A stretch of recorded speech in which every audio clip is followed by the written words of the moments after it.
नमस्कार, मैं हूं आलोक और आप देख रहे हैं डेली 24 भारत। यूनाइटेड किंगडम के प्रधानमंत्री कीर स्टारमर 2 दिनों के दौरे के लिए भारत पहुंचे हैं। आज सुबह छत्रपति शिवाजी महाराज अंतर्राष्ट्रीय हवाई अड्डे पर पहुंचे हैं। पदभार ग्रहण करने के बाद उनकी ये पहली आधिकारिक भारत यात्रा है। इस यात्रा को ब्रिटेन के प्रधानमंत्री के डाउनिंग स्ट्रीट के कार्यालय नंबर 10 द्वारा मुंबई के लिए 2 दिवसीय व्यापार मिशन बताया गया है। बताया गया कि ये दोनों देशों के बीच व्यापारिक संबंधों और मजबूत करने और रणनीतिक सहयोग को आगे बढ़ाने पर केंद्रित है। वहीं 9 अक्टूबर को प्रधानमंत्री स्टारमर मुंबई के राजभवन में प्रधानमंत्री नरेंद्र मोदी से मुलाकात करेंगे। भारत के विदेश मंत्रालय के अनुसार दोनों नेता विजन 2035 रोड मैप के अनुरूप भारत यूके व्यापक रणनीतिक साझेदारी के विविध पहलुओं में प्रगति की समीक्षा करेंगे। ये 10 वर्षीय योजना व्यापार और निवेश, नवाचार, रक्षा, जलवायु, स्वास्थ्य, शिक्षा और लोगों के बीच संबंधों जैसे प्रमुख स्तंभों पर केंद्रित है। विदेश मंत्रालय ने एक बयान में कहा है कि दोनों नेता भविष्य की भारत यूके आर्थिक साझेदारी के एक केंद्रीय स्तंभ के रूप में भारत यूके व्यापक आर्थिक और व्यापार समझौते द्वारा प्रस्तुत अवसरों पर व्यवसाय और उद्योग जगत के नेताओं के साथ चर्चा करेंगे। वे क्षेत्रीय और वैश्विक महत्व के मुद्दों पर भी विचारों का आदान प्रदान करेंगे। भारतीय वायुसेना का 93वां वायुसेना दिवस गाजियाबाद के हिंडन स्थित एयरफोर्स स्टेशन पर मनाया जा रहा है। इस साल का थीम है भारतीय वायुसेना सक्षम, सशक्त, आत्मनिर्भर। इस साल वायुसेना दिवस ऑपरेशन सिंदूर के वीर योद्धाओं को समर्पित है। इस मौके पर वायुसेना साहस और शौर्य के लिए कुल 97 वीरता पुरस्कार बांटे गए हैं। सुबह ही राष्ट्रपति द्रौपदी मुर्मू ने एक्स पर एक पोस्ट में बधाई दी। उन्होंने लिखा, वायुसेना दिवस पर सभी वायु योद्धाओं, पूर्व सैनिकों और उनके परिवारों को हार्दिक बधाई। दूसरी तरफ chief of defence staff general Anil Chauhan, वायुसेना प्रमुख air chief marshal AP Singh, सेना प्रमुख जनरल उपेंद्र द्विवेदी और नौसेना प्रमुख एडमिरल दिनेश त्रिपाठी ने राष्ट्रीय युद्ध स्मारक पर पुष्पांजलि अर्पित की। वहीं 93वें वायुसेना दिवस के मौके पर air chief martial Amarpreet Singh ने कहा कि ऑपरेशन सिंदूर एक महत्वपूर्ण घटना है जिसने वायु सेना की सटीकता, ताकत और एकजुटता प्रदर्शित करते हुए पाकिस्तान के नापाक एवं कायराना हरकत का करारा जवाब दिया है। उन्होंने कहा, ऑपरेशन सिंदूर स्पष्ट उच्चतर दिशा निर्देशों, हमारी स्वदेशी क्षमता और सभी रक्षा बलों के बीच प्रभावी सामंजस्य और संयुक्त कौशल का एक शानदार उदाहरण है। और आपको बता दें, आज भारतीय वायुसेना का 93वां स्थापना दिवस है और ये हिंडन एयरपोर्ट पर यह स्थापना दिवस मनाया जा रहा है। और आपको बता दें, द्रौपदी मुर्मू ने भी शुभकामनाएं दी हैं और ऑपरेशन सिंदूर के थीम को लेकर साहस और वीरता का एक उचित उदाहरण है भारतीय वायुसेना। तो आपको बता दें, 93वां भारतीय वायुसेना का स्थापना दिवस मनाया जा रहा है और गाजियाबाद के हिंडन एयरफोर्स के अंदर यह स्थापना दिवस मनाया जा रहा है। और ऑपरेशन सिंदूर को याद करते हुए भारतीय वायुसेना का एक निडर, सशक्त और एक उदाहरण पेश किया है। और आपको बता दें, इस खबर पे हमारे साथ जुड़ रहे हैं पुष्कल द्विवेदी जी, डिफेंस एक्सपर्ट। पुष्कल जी, आपका बहुत बहुत स्वागत है डेली 24 भारत पर। सभी दर्शकों को आपके चैनल के मेरी तरफ से प्रणाम और वायुसेना दिवस की शुभकामनाएं। पुष्कल जी, क्या खास है इस 93वें स्थापना दिवस पर? जी देखिए, बहुत खास है क्योंकि 1932 से लेकर आज तक भारतीय वायुसेना ने एक बहुत लंबा सफर तय किया है। बहुत कई लोगों का खून, पसीना, मेहनत लगी है। हम लोगों ने जिस तरह से जो विजन देखी थी आज से 20 साल पहले, AI आधारित वॉरफेयर की, ऑफ सिंदूर में हमने दिखा दिया कि हम उसके लिए पूरी तरह केपेबल हैं। भारत की जनता ने ऑफ सिंदूर के समय जिन उपकरणों, जिन सिस्टमों के नाम सुने होंगे, जैसे IACCS S-400 आदि, इन पे हम लोग, और व्यक्तिगत रूप से मैंने बहुत काम किया है, इसलिए मैं जानता हूं कि हम लोगों ने जिस मिशन को अंजाम देना चाहा था ऑफ सिंदूर में, हमने उसको पाया। और भारतीय वायुसेना पूरे विश्व की गिनी चुनी 2-3 वायुसेनाओं में है जिनके पास आज ये कैपेबिलिटी है कि हम अंडमान निकोबार में बैठे हुए हम जम्मू कश्मीर के ऊपर के भी किसी टारगेट को निशाना ले सकते हैं। और पूरे विश्व में सबसे लॉन्ग रेंज की मिसाइल किल लेकर के हमने आज ये साबित भी कर दिया। इसलिए मुझे ही नहीं, सभी भारतीयों को इस भारतीय वायुसेना पे, इसके सभी योद्धाओं पे और उन सभी वैज्ञानिकों पे और उन सभी सिविलियन हमारे लोगों पे जिन्होंने इसको संभव बनाया है, उस पे गर्व होना चाहिए। पुष्कल जी, राफेल को लेकर पाकिस्तान लगातार झूठ बोलता रहा है कि उन्होंने राफेल मार गिराया, क्या कहेंगे? देखिए, पाकिस्तान का चरित्र रहा है झूठ बोलना। 1971 की लड़ाई हारने के बाद भी उनके पाठ्य पुस्तकों में ये पढ़ाया जाता रहा कि वो जीत गए हैं, और ये उन अपने चरित्र के हिसाब से एकदम उचित बातें कर रहा है। और पूरा विश्व, अंतरराष्ट्रीय जगत ये बात जानता है कि पाकिस्तान सिर्फ प्रोपेगेंडा, झूठ और उग्रवाद और नशे के पैसे पे चल रहा है। राफेल को मार गिराने की ताकत तो पाकिस्तान में न पहले थी और ना आगे आएगी, लेकिन पाकिस्तान को इस ऑप सिंदूर में हमने उनके बेसेस को नष्ट करके, नेस्तनाबूद करके, उनके एयरबॉर्न सिस्टम्स को और उनके ऐसे ऐसे छुपे हुए सिस्टम्स को हमने नष्ट किया है कि पाकिस्तान एयरफोर्स 20 से 25 साल पीछे चली गई। पुष्कल जी, मैं दर्शकों को कहूँगा, आप बताइए कि इस वक्त 21वीं सदी में हमारी वायुसेना कितनी सशक्त और कितनी एडवांस है? बिल्कुल, देखिए, हमारी वायुसेना, भारतीय वायुसेना अब information network centric warfare, AI आधारित वॉरफेयर और मोस्ट एडवांस सिस्टम्स पे काम कर रही है। और मुझे गर्व है इस बात का कि मैंने सर्विस में रहते हुए भी और सर्विस छोड़ने के बाद भी मैं ऐसे प्रोजेक्ट्स में सम्मिलित हूँ। इसलिए मैं व्यक्तिगत तौर पे ये पूरी गारंटी दिला सकता हूँ भारत के नागरिकों को, भारत की सामान्य जनता को, कि वो चैन से सो सकते हैं, खुश हो सकते हैं, गर्व कर सकते हैं अपनी वायुसेना पे, क्योंकि we are going to become the most advance air force in other 5 to 10 years in the entire world. और अभी भी भारतीय वायुसेना, अगर इसका आकलन किया जाए सामरिक दृष्टि से, हमारे योद्धाओं के प्रशिक्षण की दृष्टि से और रिजल्ट की दृष्टि से, तो विश्व की सबसे बड़ी 3 वायुसेनाओं में इसकी गिनती होती है। तो ये चीज गर्व करने वाली है और हमारे सभी नागरिकों को अपनी भारतीय वायुसेना पे गर्व होना चाहिए इस बात। जी पुष्कल जी, बहुत बहुत धन्यवाद हमसे जुड़ने के लिए, तमाम जानकारी साझा करने के लिए। तो एक बार फिर से आपको बता दें, आज भारतीय वायुसेना का 93वां स्थापना दिवस मनाया जा रहा है। हिमाचल प्रदेश के बिलासपुर जिला के बरठी क्षेत्र में एक दुखद सड़क हादसे ने पूरे इलाके को झकझोर कर रख दिया है। भल्लू पुल के पास हुए इस हादसे में मरोत्तन से घुमावरी की ओर जा रही एक निजी बस पर अचानक पहाड़ी से मलबा गिर गया, जिससे बस पूरी तरीके से क्षतिग्रस्त हो गई। बस में करीब 30 यात्री सवार थे, जिनमें से 15 लोगों की दर्दनाक मौत हो गई, जबकि कई घायल हैं। इस हादसे की सबसे चौंकाने वाली बात यह है कि इस पहाड़ी से 2 दिन पहले भी मलबा गिरा था, लेकिन फिर भी प्रशासन ने कोई ठोस कदम नहीं उठाया। अब ये सवाल उठ रहा है कि अगर पहले से खतरे के संकेत मिल चुके थे तो उन्हें नज़रअंदाज क्यों किया गया। स्थानीय लोगों की माने तो ये पहाड़ी पहले से ही रेतीली और कमज़ोर थी। ये इलाका बरसात में और भी ज़्यादा खतरनाक हो जाता है, क्योंकि मिट्टी और छोटे छोटे पत्थर आसानी से नीचे खिसकने लगते हैं। यहाँ पर 2 दिन पहले भी इसी स्थान पर मलबा गिरा था, जिसे प्रशासन द्वारा हटवा दिया गया था, लेकिन इसके बाद वहां कोई चेतावनी बोर्ड नहीं लगाया गया, ना ही उस मार्ग को बंद किया गया। लोगों का कहना है कि प्रशासन ने खतरे को नज़रअंदाज किया और ये लापरवाही अब जानलेवा साबित हुई है।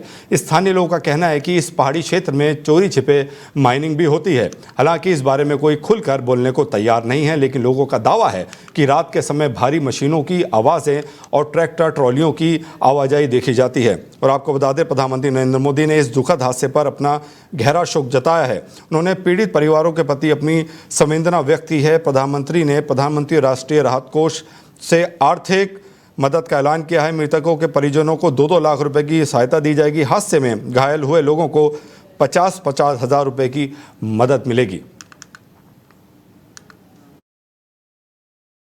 बिलासपुर जिले के अंतर्गत एक दुखद हादसा हुआ है। एक प्राइवेट बस के ऊपर पहाड़ से चट्टानें और मलबा गिरने की वजह से 17 लोगों की जिंदगी चली गई। 2 लोग घायल हैं गंभीर रूप से, ये भी जानकारी प्राप्त हुई है।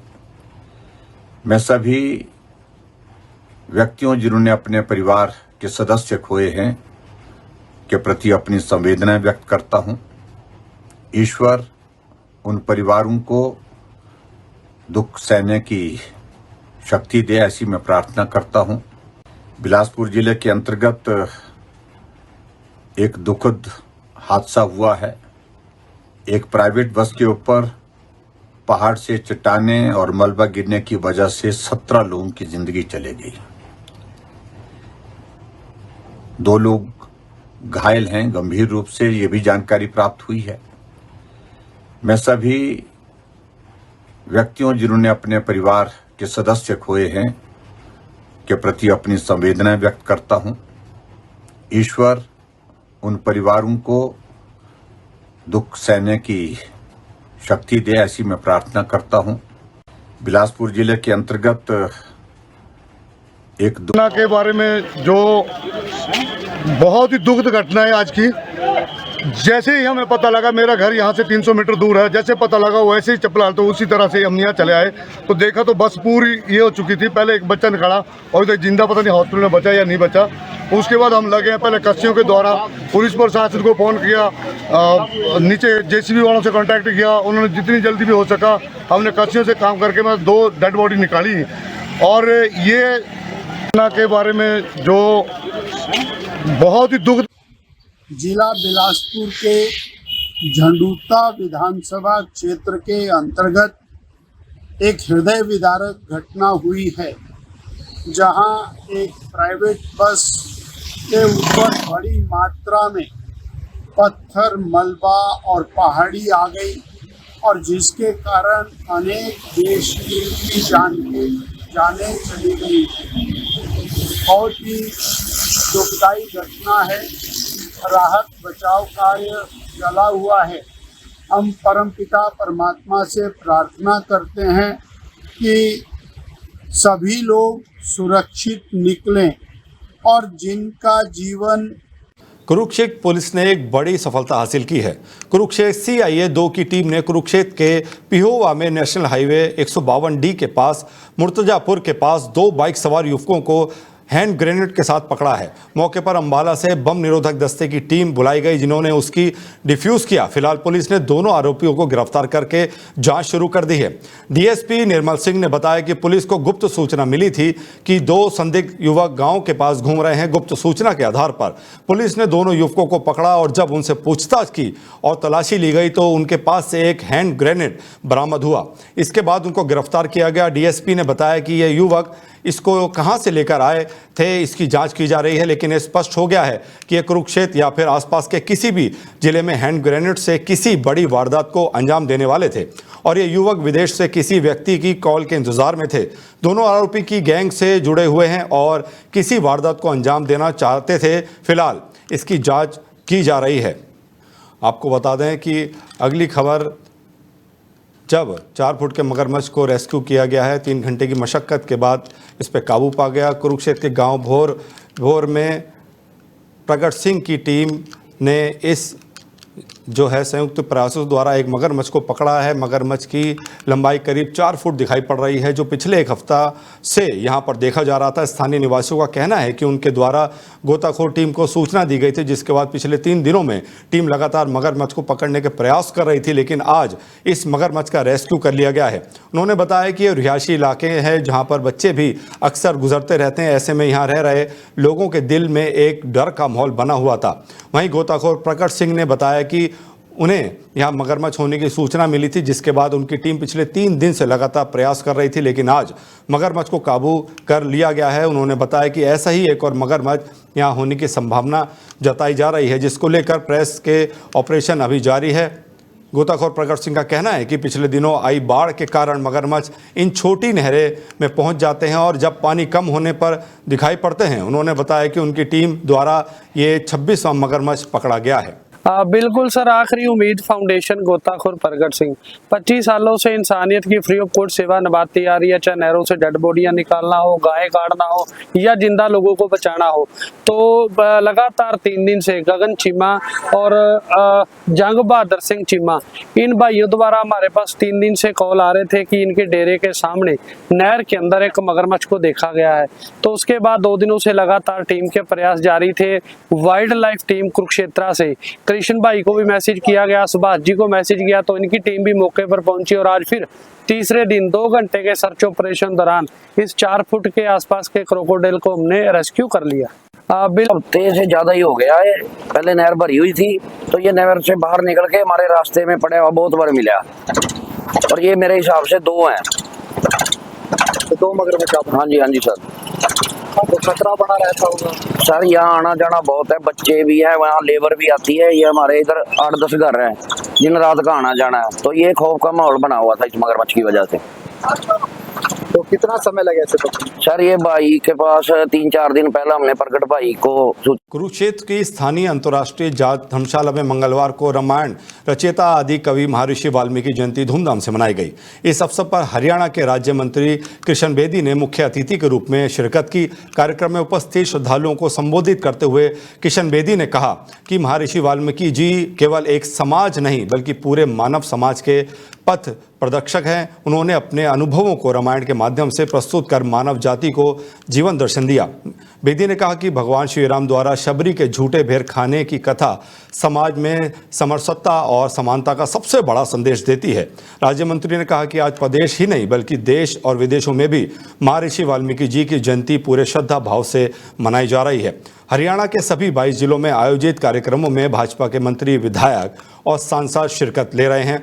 उन्होंने विपक्षी दलों पर निशाना साधते हुए कहा कि जब भी पड़ोसी देशों में कोई घटना घटती है तो विपक्ष उसे भारत से जोड़ने का प्रयास करता है, जो दुर्भाग्यपूर्ण है। उन्होंने कहा कि बिहार में 6 और 7 नवंबर को होने वाले चुनावों में एनडीए की सरकार फिर से बेहतर प्रदर्शन करेगी। नासिक जिले के निफाड तहसील में देर रात गोलीबारी की घटना से पूरे इलाके में हड़कंप मच गया। आपसी रंजिश के चलते 3 राउंड फायरिंग की गई, जिसमें सिद्धार्थ साल्वे नामक युवक को गोली लगने की पुष्टि हुई है। घायल को उपचार के लिए तुरंत अस्पताल में भर्ती कराया गया।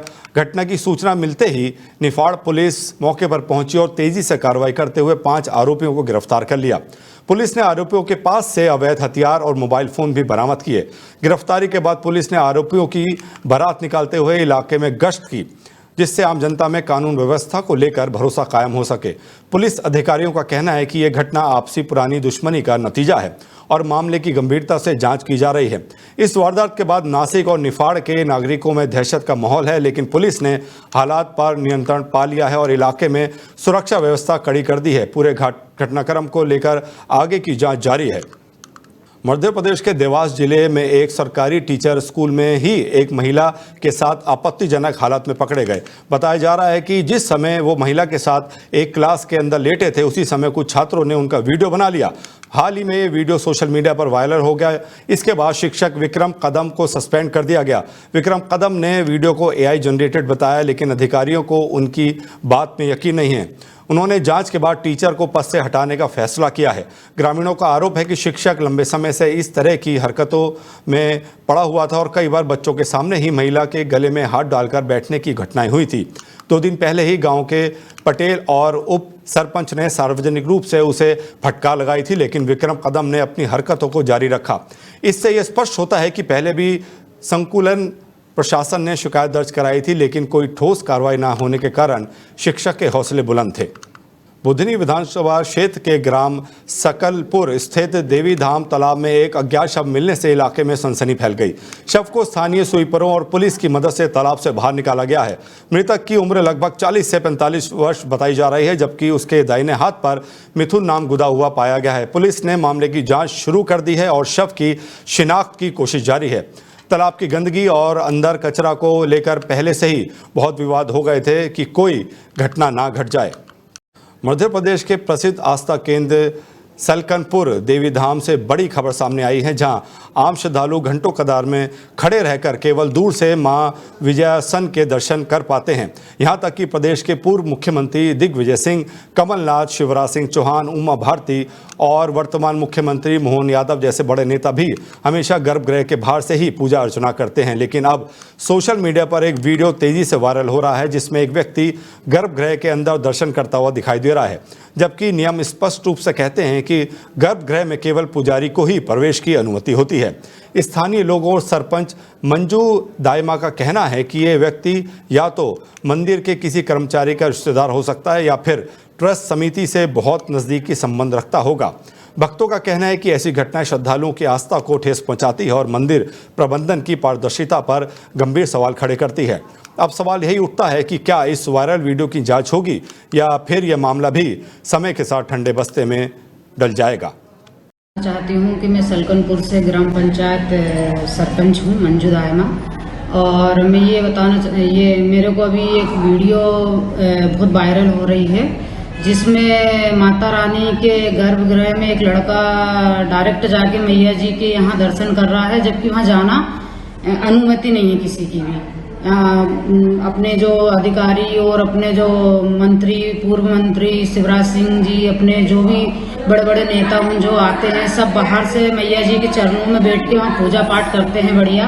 लेकिन गर्भगृह में अभी तक वहाँ कभी कोई व्यक्ति जाता नहीं है। मैं ये कहना चाहूँगा, मैं सलकनपुर से अनिरुद्ध दुबे, व्यापारी संघ अध्यक्ष। मेरा कहना यह है कि ये वीडियो मैंने सोशल मीडिया पे जो देखा है माँ जगदम्बे के दरबार में गर्भगृह में घुसते हुए, मैंने आज तक मेरे जब से जन्म हुआ मैंने कभी किसी को माँ जगदम्बे के गर्भगृह में घुसते नहीं देखा। जहाँ तक कि मुख्यमंत्री, मंत्री, अधिकारी, कोई भी वर्ग जिसने जो भी व्यक्ति रहा है उनने माँ जगदम्बे के दरबार में बाहर से पूजा अर्चना की है।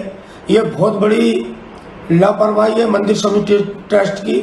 इससे पहले भी पूर्व में भी बहुत लापरवाही हुई है, चोरी हुई, बहुत बड़ी घटना हुई। जी हाँ, मैंने भी एक वीडियो देखा है जिसमें गर्भगृह में एक व्यक्ति जा रहा है, वहाँ अच्छे से अच्छे वीआईपी भी आज तक अंदर नहीं गए। पूर्व मुख्यमंत्री जी भी नीचे बैठ के दर्शन करते थे, कई जो भी जितने वीआईपी मंत्रीगण भी है, अभी पूर्व मंत्री जी भी आए थे, उन्होंने भी सबने नीचे बैठ के दर्शन करे। ऐसा कौन सा व्यक्ति है जो अंदर माँ के गर्भगृह में घुसा?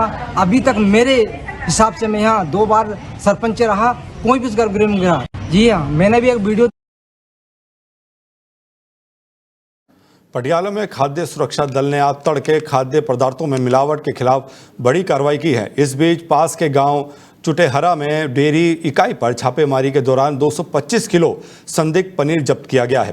राज्य के स्वास्थ्य मंत्री डॉक्टर बलबीर सिंह और खाद्य एवं औषधि प्रशासन आयुक्त दिलराज सिंह के सख्त आदेशों पर पटियाला जिले की खाद्य सुरक्षा शाखा ने त्योहारों के मौसम को देखते हुए खाद्य पदार्थों में मिलावट के खिलाफ बड़ा अभियान चलाया है। जिला स्वास्थ्य अधिकारी एवं खाद्य सुरक्षा अधिकारी डॉक्टर गुरप्रीत कौर ने बताया कि इस अभियान के तहत जिले भर में खाद्य सामग्री की गुणवत्ता और सुरक्षा सुनिश्चित करने के लिए अतिरिक्त निरीक्षण और नमूने लिए जा रहे हैं। उन्होंने बताया कि उनके नेतृत्व में खाद्य सुरक्षा टीम ने समाना के निकट गांव चुटहरा स्थित एक डेयरी इकाई पर छापा मारा, जिसमें खाद्य सुरक्षा अधिकारी पटियाला जसविंदर सिंह और गौरव कुमार मौजूद थे।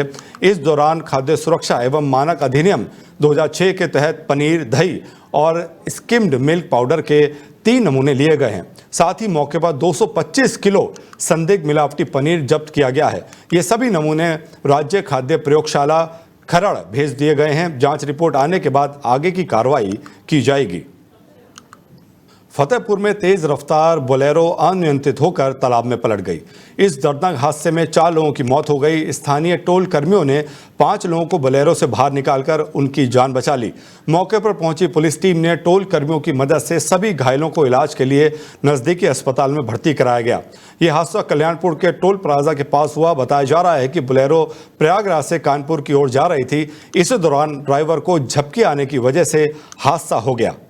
इस बुलेटिन में इतना ही। अपना ख्याल रखिए और देखते रहिए डेली 24 भारत। नमस्कार। तो इतनी देरी से आपको किसानों की याद कैसे आई कि आई लव किसान? जब ये चीजें चल रही हैं तो मैंने लोगों को याद दिलाया कि मैंने 5 साल पहले भी कहा था आई लव किसान। आप बड़ी बड़ी बातें मत करो, कृषि प्रधान देश के अंदर किसान की बात करो। लेकिन प्रधानमंत्री जी ने 14 दिन का वादा करा था। वो तो लखीमपुर में किया था, देश को थोड़ा मुजफ्फरनगर में भी करा था उन्होंने। देखिए, लेकिन वो सारे वादे के वादे ही रह गए ना। देखिए, उन्होंने कहा था कि अगर 14 दिन में नहीं मिलेगा तो ब्याज देंगे हम। इनकी बेंच का ऑर्डर है 9 जनवरी 2014 को कि आपको ब्याज मिलेगा। राकेश टिकैत अपने आप को विक्टिम दिखा रहे थे, आंसू बहा रहे थे। अगर आप वहाँ थे तो आपको मालूम होगा 45-50 लोगों से ऊपर उनके पास नहीं थे। 250-300 लोग जो खाना बना रहे थे, बाबा लोग थे, वो थे। सरकार को बीएम सिंह से डर था, पर किसी को तो मालूम नहीं बीएम सिंह का हाल क्या है, तबीयत कैसी है। अब 5 साल बाद अब एक माहौल बन रहा है, किसानों का ही माहौल बन रहा है, मेरा माहौल नहीं है। एमएसपी की पहली मांग आपकी रही है। क्रेडिबिलिटी की जहाँ तक बात है, आप जो कहते हो उस पर खरे भी उतरते हो, लेकिन ये गले से बात नहीं उतर पा रही है। आप पॉसिबल भी मुझे नहीं लग रहा है कि किसानों की सरकार। क्यों नहीं, कृषि प्रधान देश है, किसान का बेटा। आज आप बताओ किस बेटे में आज ताकत है एमएलए की टिकट लेने की? 2 करोड़ रुपया, 1.5 करोड़ रुपया, 1 करोड़ रुपया, 3 करोड़ की टिकट बिकती है हर पार्टी में। एक पार्टी की बात नहीं है। उसके बाद खर्चा कहने को 20 लाख 25 लाख होता होगा, पर 2 करोड़ 3 करोड़ से कम का खर्चा नहीं है। कौन सा किसान का बेटा कभी यहाँ पर एमएलए बनेगा? पार्टी कब बना? पार्टी बन चुकी है, पार्टी रजिस्टर भी हो चुकी है इलेक्शन कमीशन के पास। कि बीएमसी अपने दम पे चुनाव नहीं लड़े थे, मेनका गांधी के दम पे चुनाव लड़े थे, उनके नाम का सहारा लेके चुनाव जीते थे। ये सच भी है और नहीं भी है। नहीं इसलिए है कि खुद जब अपना हारी नहीं, मुझे क्या जिताएंगे, दूसरों को क्या जिता सकते हैं। नहीं, ऐसा क्या है मेनका गांधी में आपसे संबंध कंटिन्यू नहीं हो पाए, खटास आ गई, और वहीं सोनिया गांधी, राहुल गांधी, गांधी परिवार से भी उनके संबंध खराब रहे। सबको मालूम है क्या है। मैं तो केवल उनको अपनी गुड विशेस देता हूँ।